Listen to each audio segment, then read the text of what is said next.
क्या आप जानते हैं कि दुबई और इंडिया के दरमियान ज़ेरे जमीन समंदर के नीचे एक ऐसी ट्रेन बनाई जा रही है जिससे इंडियन शहरियों को महंगे हवाई जहाजों के टिकट नहीं खरीदना पड़ेंगे और वो इंडिया से मुत्तहिदा अरब इमारात तक अपनी तमाम आमदोरफ्त इसी ट्रेन के जरिए करेंगे। इस ट्रेन का ट्रैक कितना बड़ा होगा और ये मंसूबा कब मुकम्मल होगा, इसी के साथ साथ मुंबई के दरियाओं का ताज़ा पानी यूएई पाइपलाइनों के जरिए भेजा जाएगा। इंडिया ने चांद पर कदम रखने के बाद अपने ताल्लुकात अरब ममालिक के साथ बढ़ाना शुरू कर दिए हैं। इस मंसूबे के हवाले से तमाम तर तफसीलात आप इस वीडियो में जान सकेंगे।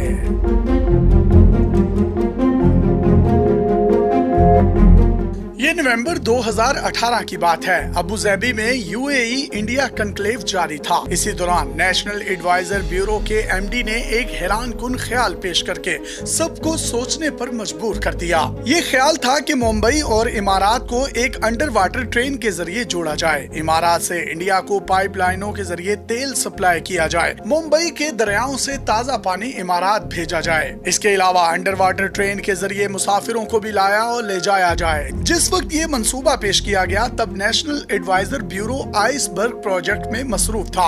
अंटार्कटिका में बहुत से बर्फ के पहाड़ बर्फ से जुदा होकर पानी में तैरते रहते हैं। बाद में ये तैरते हुए ऑस्ट्रेलिया और जनूबी अफ्रीका के पास आ जाते हैं। बर्फ के इन पहाड़ों को किसी तरह जहाजों के साथ खींचते हुए इमारात लाया जाए। यहाँ इन बर्फ के पहाड़ों से ताज़ा पानी हासिल करके दुबई के सहरा की प्यास बुझाई जा सके। आइसबर्ग प्रोजेक्ट की वजह से मुंबई से इमारात तक ट्रेन मंसूबे पर ज्यादा तवज्जो नहीं दी जा सकी। अब अचानक 5 साल बाद ऐसी खबरें आना शुरू हो गई हैं कि ट्रेन मंसूबे को भुलाया नहीं गया बल्कि इसके ब्लूप्रिंट पर काम जारी है। नेशनल एडवाइजर ब्यूरो इस मंसूबे के लिए काबिले अमल ब्लूप्रिंट तैयार कर रहा है। 5 साल पहले जब ये समंदर में ट्रेन बनाने का मंसूबा बनाया गया तो कहा गया कि ट्रेन फजीरा की बंदरगाह से मुंबई तक चलाई जाएगी, लेकिन अब फजीरा की जगह दुबई ने ले ली है।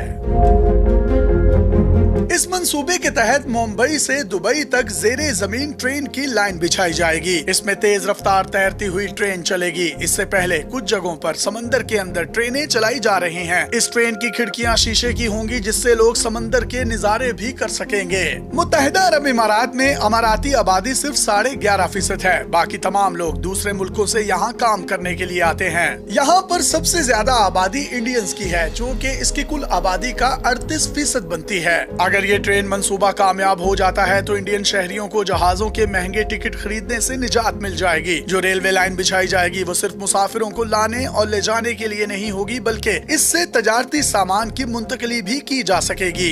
इस मंसूबे के तहत मुख्तलिफ किस्म की पाइपलाइंस भी बिछाई जाएंगी।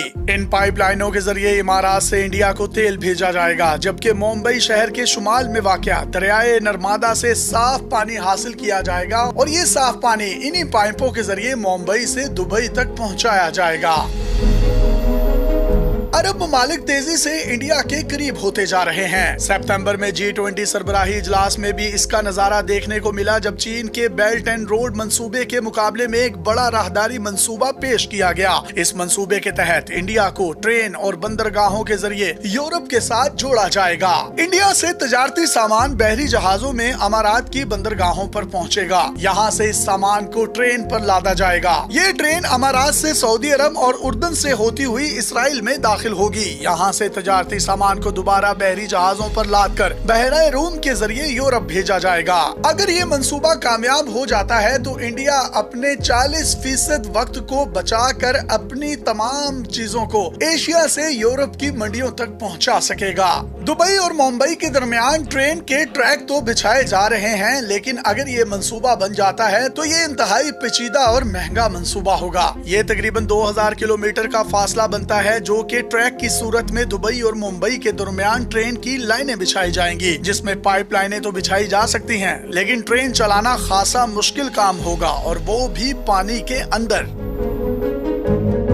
इसके लिए बहुत सी नई नई इजादात और टेक्नोलॉजी भी हासिल करना पड़ेगी। अगरचे ये काबिल अमल मंसूबा नहीं लगता, लेकिन बात जब दुबई की आ जाए तो दुबई के लिए कुछ भी करना मुमकिन है। इस वक्त इमारात और सऊदी अरब में सख्त दौड़ लगी हुई है। पहले दुबई पूरी दुनिया का तजारती हब हुआ करता था, लेकिन अब सऊदी अरब ने भी खुद को डाइवर्सिफाई करना शुरू कर दिया है। मोहम्मद बिन सलमान ने विजन 2030 के तहत मुल्क की हालत बदलने का बेड़ा उठाया है। उन्होंने नियोम प्रोजेक्ट शुरू कर रखा है जिस पर और तकरीबन 1000 अरब डॉलर की लागत आएगी। इसमें दी लाइन के नाम से एक शहर होगा जो 500 अरब डॉलर में बनेगा। ये टेक्नोलॉजी और जिद्दत का एक बड़ा मरकज होगा। इसीलिए इमाराती हुकूमत की जानिब से ऐसे मंसूबे बनाए जा रहे हैं जो मुस्तकबिल में सऊदी अरब के बड़े मंसूबों का मुकाबला कर सकें। अब देखना होगा कि मुंबई से दुबई के दरमियान ये जो ट्रेन चलाई जाएगी, इसका मंसूबा कामयाब होगा या नहीं, इसका फैसला तो वक्त करेगा।